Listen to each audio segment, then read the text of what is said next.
everybody, it's Jake Moran with Keller Williams, and I am getting set up for an open house. Now, whether you're interested in hosting an open house yourself as a for sale by owner, you're a new agent, or you just kind of would like to know if when I get around to selling my house, some questions I could potentially ask a real estate agent, like myself, like what do you do for an open house? So there's lots of setup things you can do, such as getting it listed on the MLS, making sure it's on all your public sites like Zillow, Realtor.com, Trulia, etc. Doing signage before the open house.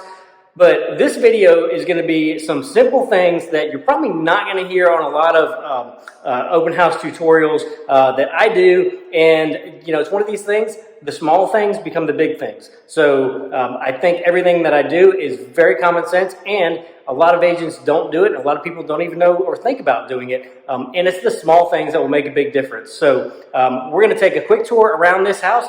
A couple little snippets here and there that will help you have a great open house if and when you ever need it. So let's take a quick tour. Okay, so if you're an agent, I'm going to tell you, I don't care what time your open house starts, you need to be there probably 30 minutes to an hour early. I usually get here to my open houses an hour early because, one, I want to accommodate anybody who maybe just has a tight time frame. So maybe they're trying to get in at the beginning of the open house and they're just kind of driving by. Maybe there's another open house in the area and they're 30 minutes early. And, for my client's sake and for trying to get the house sold, I want to be able to get them in, give them a quick tour, so always get there early because there's sometimes where maybe the agent that showed the house the night before, they left footprints on the hardwood floors or something like that, where you just kind of need to clean it up, and you don't need to be coming in on two wheels with three cars already lined up to have the open house get started. So always be early. And just be prepared to stay late. So most of my open houses are usually 2 to 4, which means I'm at the house. I've just planned to be at the house between about 1 and maybe 4:30 or 5. Just kind of depends on the traffic in the day. This one I'm at today, there's actually another open house in the neighborhood that's from 12 to 3. So what time did I get here?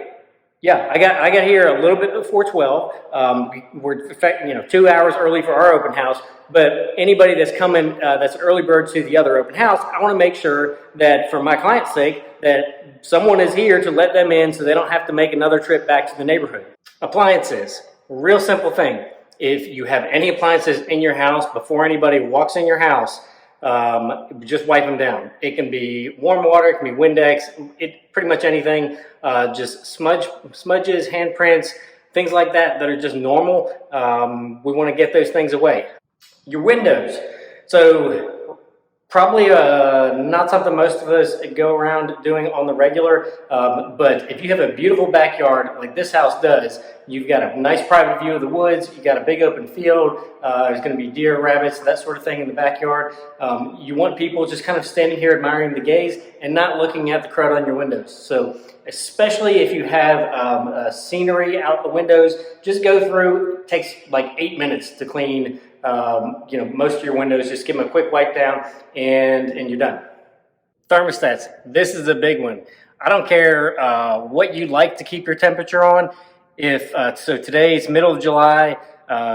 These homeowners usually keep their thermostat on around 73, 74, but it just rained this morning, so that means it's extra humid and extra muggy. We're cranking this bad boy down to 70. So when people walk into your open house, it's like, man, this feels good to be in here. Doesn't give a bad first impression. All of your solid surfaces, so whether it's real dark or real light, they show anything easily. So you know this if you've got real dark hardwood floors or, like this, you've got a white tub surround. Just go through real quick and just make sure there's not any specks of anything on either one. So whether it's real dark countertops like you've got dark black granite or something else that's going to show the smallest thing, just go ahead and wipe it off. It takes literally about 3 seconds, and it's all about making a really, really good first impression, and it's just the little things a lot of times. So your rooms with carpet. I know a great local carpet cleaning company. These carpets did not look like this yesterday. Everything they use is organic. It smells really good, and it actually works. So the homeowners could not believe the carpets came this clean in an afternoon. They were thinking they were going to have to give a flooring concession because the carpets were in just pretty rough shape.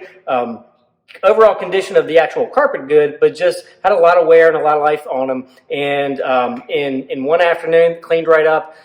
All right, your bathrooms. Now, I don't know anybody that really likes a stranger using their bathroom, but I can tell you, as long as I've been doing this, there is going to be a day, and it will probably be the day you're having an open house, where somebody's just not doing okay, or they brought grandma or grandpa along with them, or their 4-year-old, and they got to go, and you need to be able to provide a solution to the problem they're currently having. Have at least one bathroom that has toilet paper in it. All right, so behind me, you should have this for every property you have an open house for, whether you're selling it yourself or an agent, obviously if you're an agent.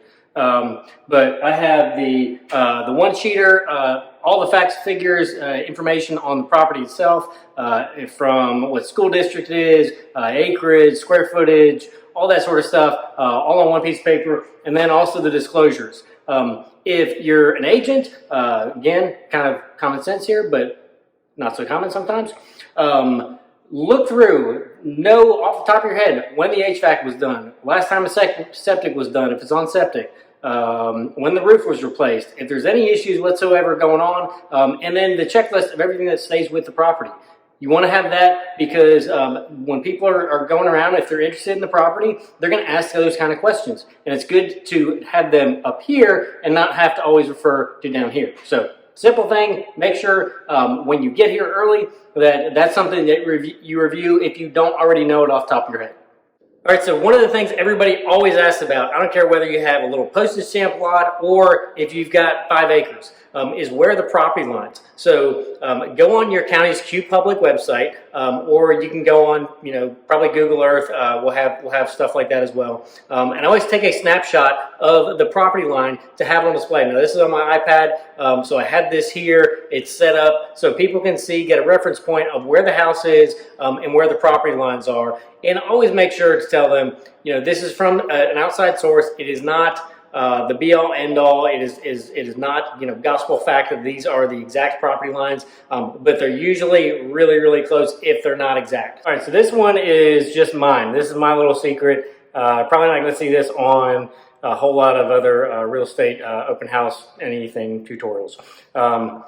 Bluetooth speaker. So this is because sometimes I'm doing lake property or property that this probably needs to be outside because you're outside, has a gorgeous ambiance or just a great view, and that's really the selling feature of the property. Music is always something that gets people in a better mood and it keeps them staying longer.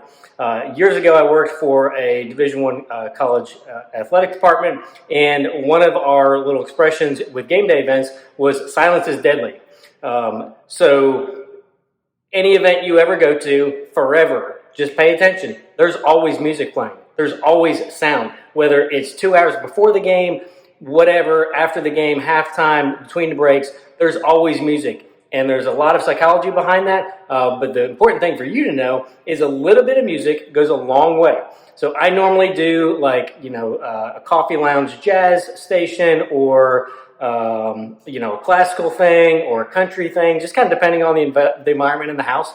And that way you just have a little bit of ambiance.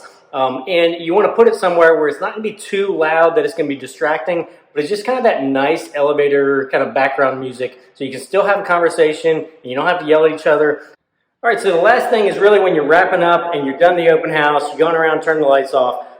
If you're an agent, just a really good idea to check all the windows and doors, make sure everything's locked. Sometimes people test windows while they're here at an open house, but just for your clients' safety, security, just check your windows, make sure your windows are at least one of the locks is locked so somebody can't just walk in and pop a window open. And if you're obviously a homeowner, you're selling, trying to do for sale by owner, just a good thing for you to know that a lot of times you're not even going to think about, because this isn't the world you normally live in day to day, but this is the world we're in. So simple things that hopefully all of this helps you. If I can ever help you out in real estate, you have any questions, you need some good contractor referrals, anything like that, give me a shout, and don't miss the outtakes.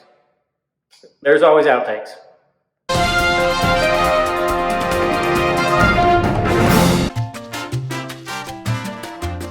And one more thing, crooks. But that way you can kind of corral the madness. What is that stuff called? Toilet paper. If your husband complains, just I don't know, ignore him? Does that work? Kind of the nosy ones. So, it just went off there. Make sure your agent knows that not all of the bathrooms have toilet paper. Make sure they know which one to direct people to, so that you don't have that. So I know this is the angle that all the women take pictures from, but I'm actually doing this on purpose and for a teaching moment. If you pick up what I'm laying down.